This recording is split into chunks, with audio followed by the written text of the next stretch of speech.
Assalamualaikum warahmatullahi wabarakatuh. Perkenalkan, nama saya Witari Aprilianti dari Prodi PBSI kelas 7B.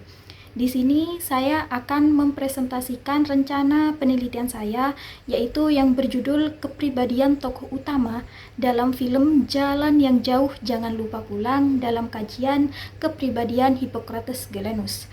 Saya membuat video ini untuk memenuhi tugas kuliah UAS mata kuliah seminar bahasa.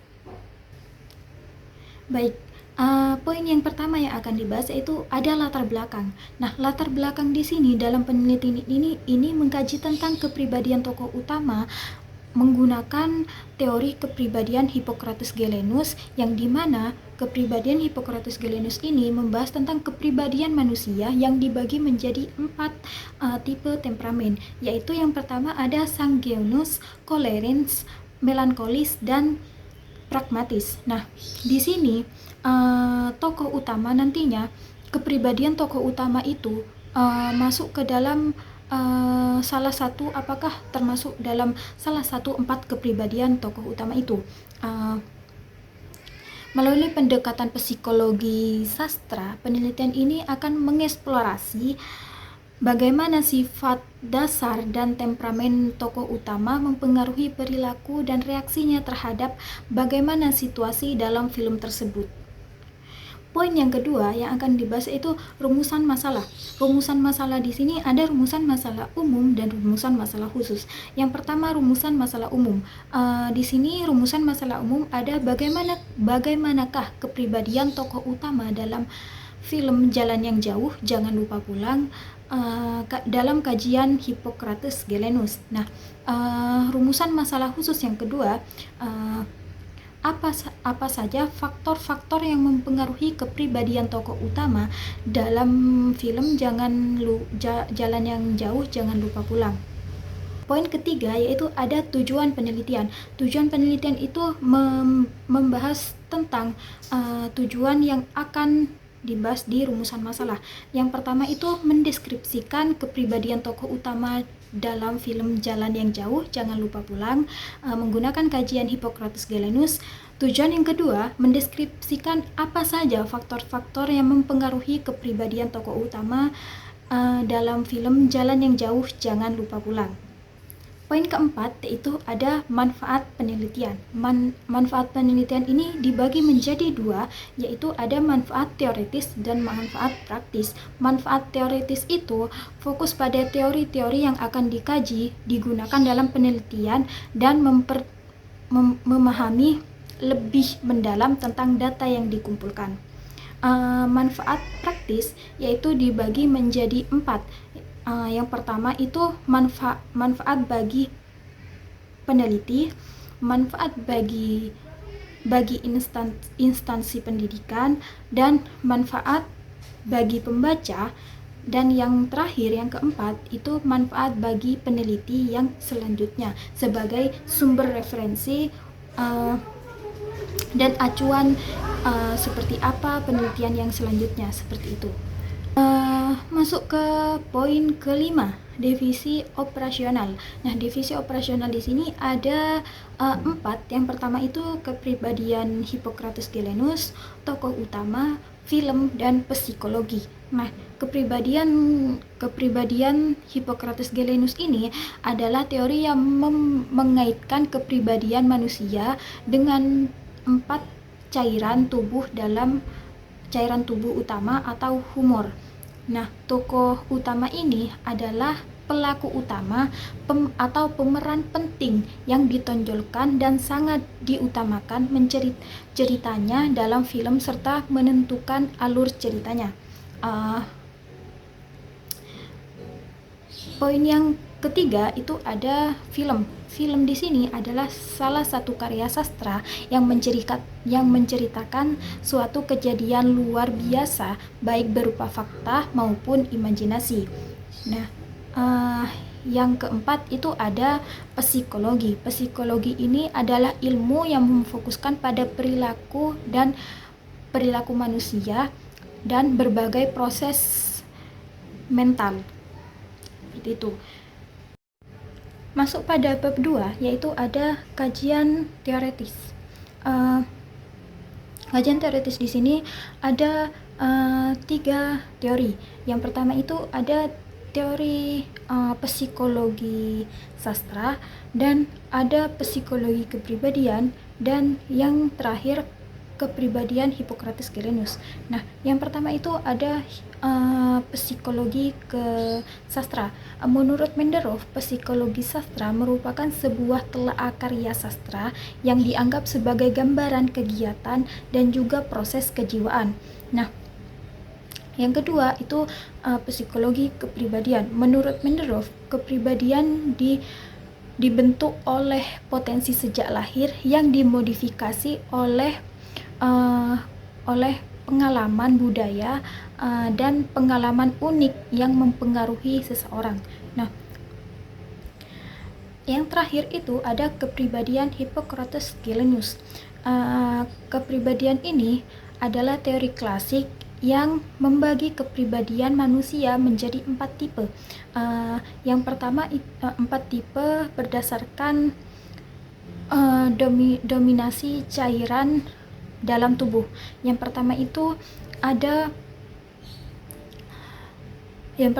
ada sanguinius yang sifatnya optimis, percaya diri, banyak bicara. Nah, yang kedua itu ada koleris. Koleris di sini sifatnya pemberani, banyak inisiatif dan semangat. Dan yang keempat itu ada melankolis. Melankolis di sini sifatnya analitis, detail, dan perfeksionis. Yang keempat yaitu ada pragmatis, yaitu sifat pragmatis di sini yaitu tertib, gigih, dan pemalu. Teori ini mengkaitkan karakteristik kepribadian dengan keseimbangan 4 cairan tubuh, yaitu ada darah, empedu kuning, empedu hitam, dan lendir. Masih di bab 2, poin kedua yaitu kajian empiris. Kajian empiris di sini di dalamnya diisi tentang perbandingan tentang penelitian yang sekarang dan penelitian yang terdahulu.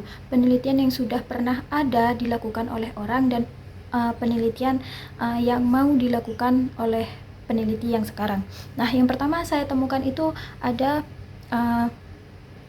penelitian sama dengan penelitian saya, yaitu yang berjudul kepribadian tokoh utama dalam novel oleh karya Eka Kurniawan, tinjauan psikologi sastra, menggunakan teorinya Hippocrates Galenus dan implementasinya dalam pembelajaran di SMA. Pada tahun penelitian ini dilakukan pada tahun 2018. Itu permasalahannya dalam penelitian ini, bagaimana kepribadian tokoh utama dalam novel O karya Eka Kurniawan dalam kajian psikologi sastra Hippocrates Galenus, dan implementasinya dalam pembelajarannya di SMA. Nah, teori yang digunakan di penelitian ini yaitu psikologi sastra kepribadian Hippocrates Galenus. Metode yang digunakan dalam penelitian ini yaitu metode deskriptif kualitatif, metode simak, dan teknik pustaka dan catat.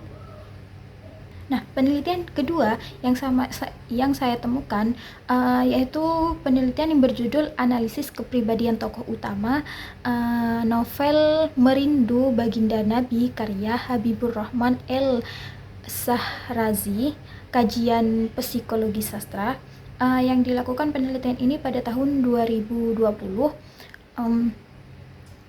Permasalahan dalam penelitian ini yaitu kepribadian pada tokoh utama bernama Rifa dalam novel Merindu Baginda Nabi karya Habibur Rahman El-Sahrazi ditinjau melalui psikologi sastranya.